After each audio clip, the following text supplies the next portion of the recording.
No one noticed the doors open at first.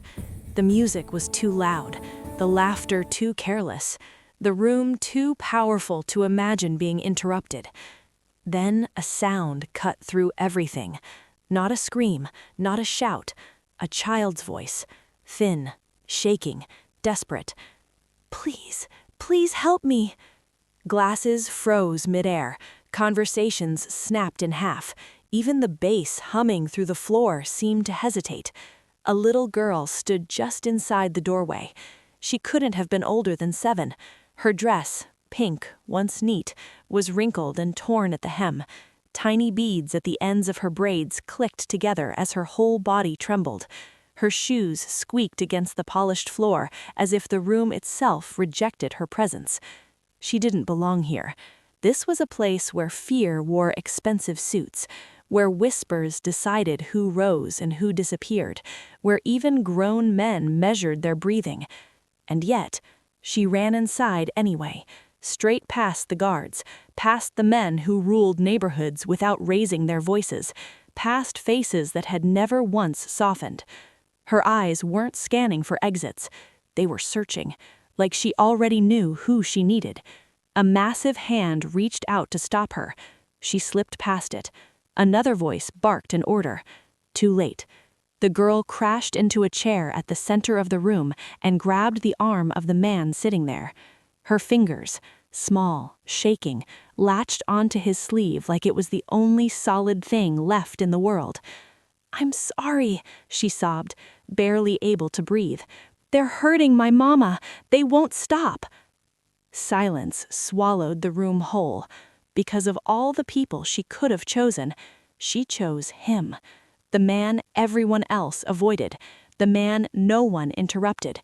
The man whose name was never spoken unless necessary. He didn't flinch, didn't pull away, didn't react at all. Not at first. The little girl pressed her forehead against his arm, crying openly now, unaware or uncaring of where she was. Her fear poured out of her in broken breaths, soaking into the fabric of his sleeve. Around them, no one moved. Not the guards, not the men at the table, not the woman frozen mid-sip of wine. Because touching him like that wasn't just dangerous, it was unthinkable. And yet, he let her. For a long moment, the room waited for the consequence. Everyone expected the same outcome they'd seen 100 times before. But it didn't come. Instead, something far more unsettling happened. The man finally looked down, and when he did, his expression didn't harden. It changed, just slightly, just enough, like a door opening somewhere deep inside a place long abandoned. No one noticed the way his breathing shifted. No one noticed his hand slowly curling, not to push her away, but to steady her. But everyone felt it. The balance of the room tilted. Because whatever this was, whatever had just entered his world, it wasn't leaving the same way. And that's when people began to realize this wasn't just a child asking for help. This was the moment everything broke. To understand why the room went so quiet, you have to understand who she ran to. This wasn't just another wealthy man in a private lounge. This was the man people referenced in lowered voices, the one whose presence alone could shut down entire streets without a single call being made. He sat perfectly still, posture relaxed, as if chaos had learned to orbit him instead of collide. Expensive suit, unbothered expression, eyes so calm they felt detached from time. People said he didn't raise his voice anymore because he didn't need to. Said decisions were made before others even realized conversations had started. Said once, years ago, someone laughed in his presence, and no one ever saw that person again. Whether those stories were true didn't matter. What mattered was that everyone believed them. Around the table, powerful figures avoided eye contact, not out of respect, but survival. In this world, attention was dangerous, emotion was weakness, and history was buried, especially his. 5 years earlier, something had changed. The man who once spoke freely stopped talking unless necessary. The man who once attended events vanished from public view. Smiles became myths. Warmth became rumor. All that remained was precision. He built walls not out of stone, but silence. A fortress so cold nothing human was supposed to survive inside it. And yet, here was a child holding his arm like she had known him her whole life. If you're watching this and wondering why this moment matters, why a single interruption could bend a man like this, stay with me, because what comes next explains everything. And if stories like this, where power, fear, and humanity collide, are what you're here for, this is a good moment to subscribe. Not because you have to, but because this story only gets deeper from here. The room waited for him to react, for anger, for dismissal, for consequences. Instead, he stared at the girl's face, and something flickered behind his eyes. Not rage, recognition, like he'd seen that look before. And that's when the truth began clawing its way back to the surface, because this wasn't the first time a child had looked at him like that. He had trained himself not to remember, not on anniversaries, not in quiet rooms, not when the city slept and memories crept in uninvited. Memory was dangerous. Memory softened edges. Memory broke men like him. But the second he looked into that little girl's eyes, the past didn't ask permission. It came rushing back, not as images at first, but as a feeling.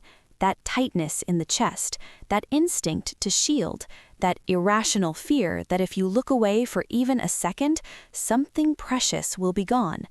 The room faded. The glass walls, the suits, the power, all of it dissolved into a quieter place he hadn't visited in years. A smaller room, a brighter laugh, tiny shoes by the door that never stayed where they were supposed to. He remembered hands like these, small, warm, trusting. Hands that once grabbed his fingers when crossing the street. Hands that tugged at his sleeve when nightmares came. Hands that believed, without question, that he could stop anything bad from happening. He hadn't been able to. That failure lived in him like a scar that never healed. The girl's voice cracked again, pulling him back. "She's scared," she whispered. "I tried to help." Tried. That word cut deeper than any accusation ever could, because he remembered someone else who tried to be brave once, someone else who trusted him completely. The child tightened her grip on his arm, trembling, and for the first time in 5 years, he felt something stir beneath the silence he'd built. Not weakness, pain, unresolved, buried, very much alive. Around them, no one dared speak.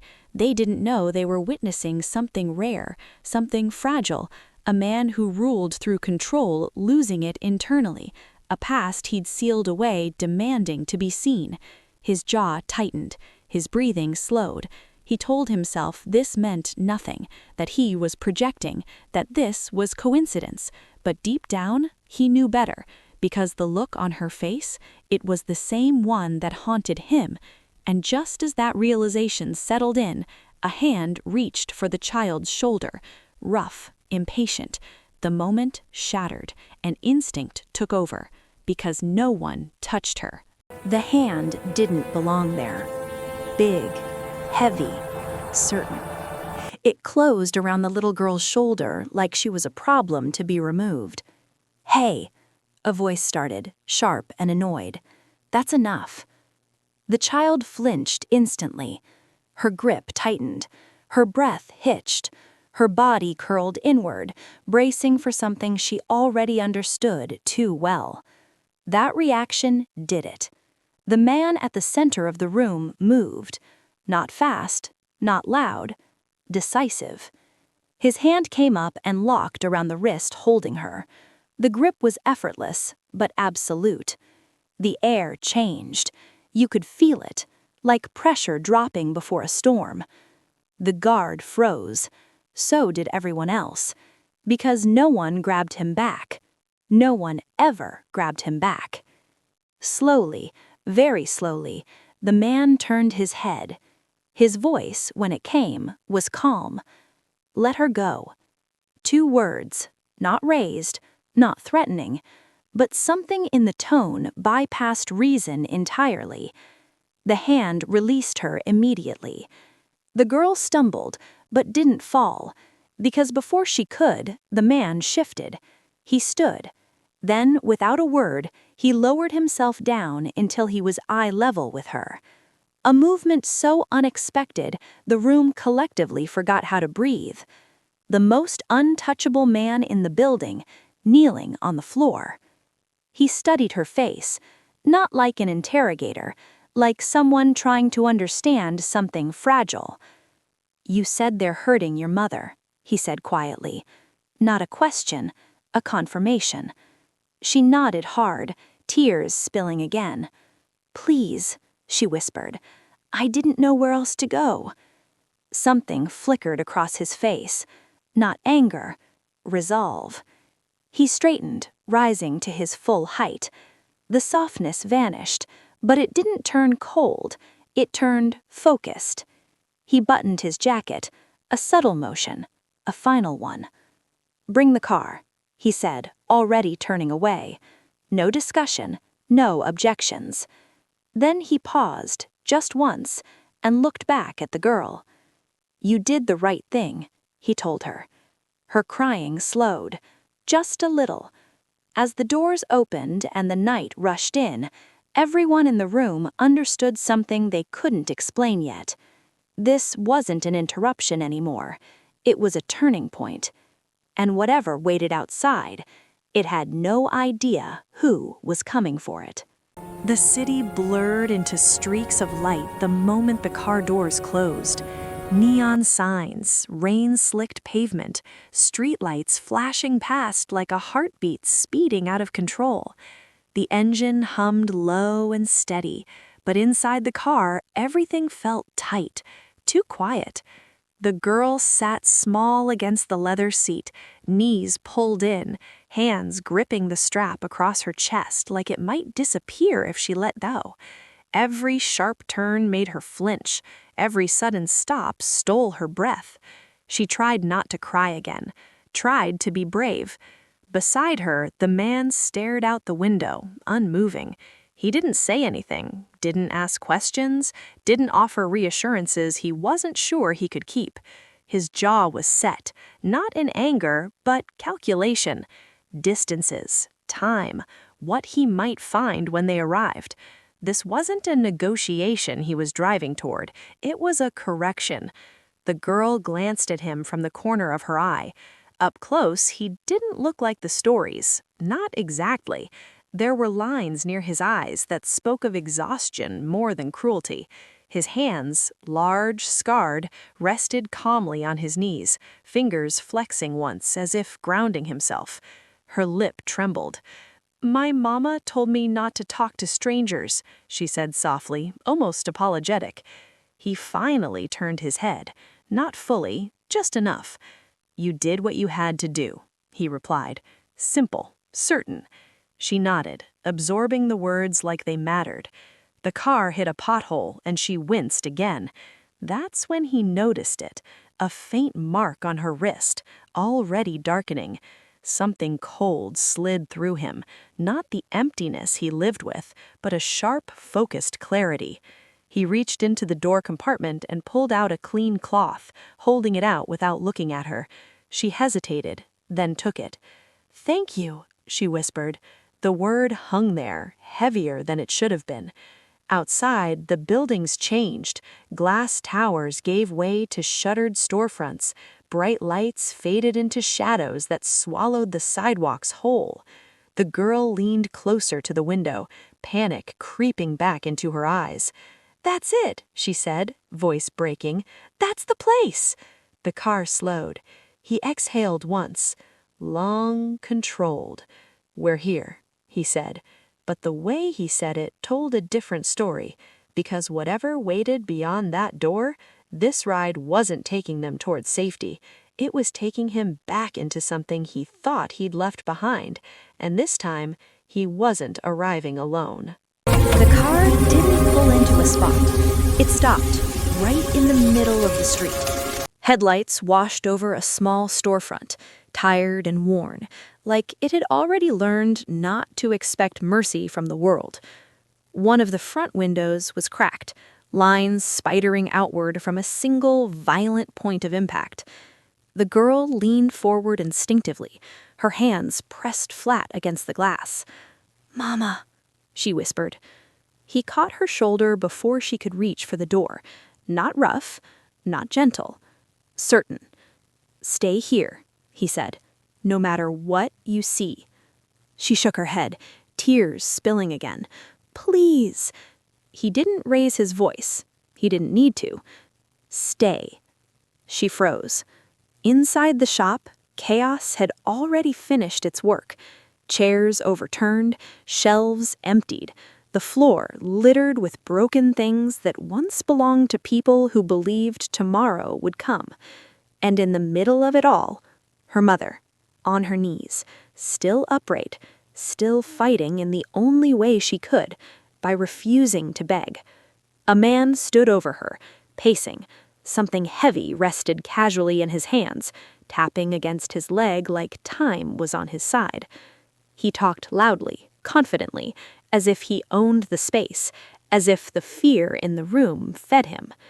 Her mother flinched, not when he moved closer to her, but when she glanced toward the back of the shop, toward the place she had hidden her daughter. That look didn't last long, but it was enough, because the man watching from the car recognized it instantly. That wasn't fear for herself, that was calculation, sacrifice. A parent measuring pain against protection and choosing pain every time. His chest tightened. The girl tugged against his hand now, desperate. "She's scared," she cried. "I told her to be quiet. I told her I'd help." Told. Another child trying to be strong in a moment that demanded too much. Something inside him shifted, not violently, not explosively, purposefully. The man inside the car wasn't thinking about reputation anymore, or consequences, or the rules he lived by. He was thinking about choice. He unbuckled his seatbelt. The sound was soft, but final. He straightened his jacket, smoothed the front like he was preparing for something important. Then he leaned down slightly, his voice low enough that only she could hear. "Keep your eyes here," he said. "I'll bring her back." Her breathing stuttered. "You promise?" He paused. "I don't say things I won't do." He opened the door and stepped into the night. The girl watched his silhouette move toward the shop, swallowed by shadows and broken light. The bell above the door jingled as he entered, bright, cheerful, wrong.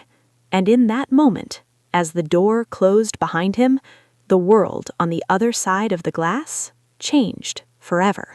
The bell stopped ringing. The room inside the shop fell silent, not because anyone asked for it, but because instinct demanded it. Every head turned. The man who had just walked in didn't rush, didn't shout, didn't posture.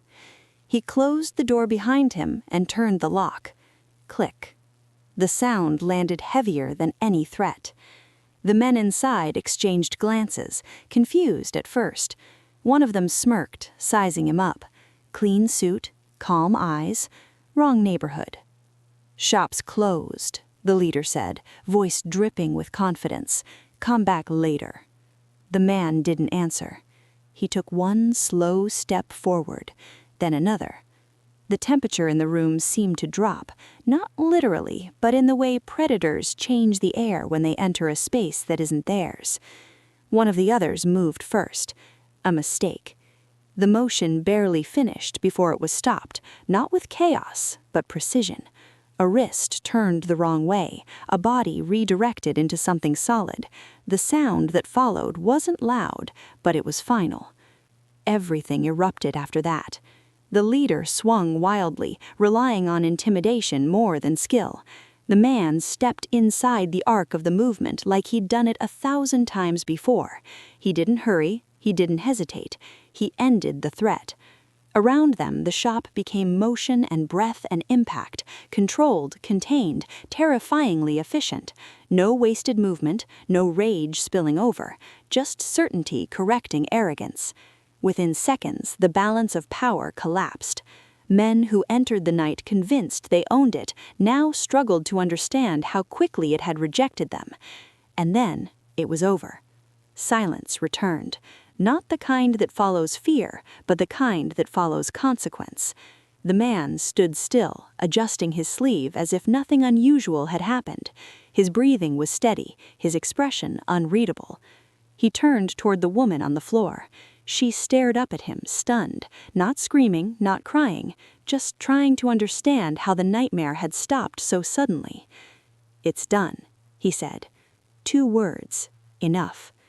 Behind the glass, the girl watched shadows move, them still. She pressed her hands to the window, heart pounding. She didn't know what had happened inside, only that the man who went in alone was still standing. And for the first time since she ran into that forbidden room, she believed her mother was coming back. He didn't look at the men on the floor. To him, they were already finished. Not in the dramatic way people expected, but in the only way that actually lasted. He turned instead to the woman. She was still shaking, one hand pressed to her forehead, the other braced against the floor like she wasn't sure gravity would keep working. Glass glittered around her knees. Fear hadn't left her yet, but it no longer owned the room. "You're safe now," he said, stepping back to give her space. She studied him carefully. Not with gratitude, not with trust, with caution. "Who are you?" she asked quietly. He didn't answer right away. Instead, he reached into his jacket and pulled out his phone. One call, no hesitation. A few calm words spoken into the receiver. An address, a code phrase that meant something very specific to the person on the other end. He hung up before the reply came. Then he turned back to her. "I'm the man your daughter found," he said. Before she could respond, the door burst open. A flash of pink flew across the room. "Mama!" The girl collided with her, arms wrapping tight, face buried into her neck like she was anchoring herself to something real. The woman collapsed with her, both of them sinking to the floor amid the broken glass, holding each other like the world might try again if they let go. He watched them. Didn't interrupt, didn't step closer. Some moments weren't meant to be touched. Headlights washed over the front of the shop seconds later, not flashing, not loud, controlled. Men entered quickly, efficient, quiet, dressed not like helpers you call when things go wrong, but like professionals who fix problems before they become public. They moved with purpose, checking injuries, clearing space, restoring order without questions. The woman looked around in disbelief as clean hands replaced chaos, as care arrived without conditions, as fear was treated like something temporary, not permanent. She looked back at him. This isn't normal," she whispered. "No," he agreed. "It isn't." He stepped toward the door, pausing just long enough to look back. "They won't come back," he said, "and if they try, tell me." Then he left. Outside, the girl watched him through the window as he walked back toward the car. She lifted one small hand. He saw it, and for just a second, so small it could be missed, he nodded. Because justice didn't always come loudly. Sometimes. 3 months later, the bell above the door rang again. But this time, it didn't signal trouble. It sounded like life. The shop was full now, warm, alive. Conversations overlapped, music hummed softly, and sunlight poured through a brand new window that reflected the street instead of hiding from it. The girl stood near the back, proudly pretending to be in charge. Her dress was bright, her braids were fresh, her smile came easily now. When the tall man stepped inside, the room didn't freeze like it once would have. It paused, not in fear, but recognition. He removed his sunglasses, scanning the room instinctively, then finding exactly what he was looking for. "There you are," the girl said, hands on her hips. "You're late." Her mother laughed, a real laugh, the kind that doesn't check the room first. "He's been asking about you all morning," she said, shaking her head. The man didn't smile, but something loosened in his face. He sat in the chair she'd dragged out for him without protest. "I don't need this," he said, calmly. She frowned. "Yes, you do." For several minutes, the most feared man in the city sat perfectly still while a child worked carefully behind him, humming to herself, completely unafraid. When she finished, she stepped back proudly. "Done." He leaned forward and looked into the mirror. The same face stared back at him. Hard lines, quiet eyes, a past that hadn't disappeared, but clipped neatly into his hair, just above his ear, was a small pink butterfly. Bright, impossible to ignore. He reached up, touching it gently. "It's acceptable," he said. The girl laughed and wrapped her arms around his neck. And in that reflection, something else appeared. Not power, not fear, relief. Because in fixing someone else's broken world, he had mended a piece of his own. If you made it all the way to the end of this story, type butterfly in the comments so I know you were here until the very last moment. And if stories like this stay with you long after the video ends, subscribe. More are coming.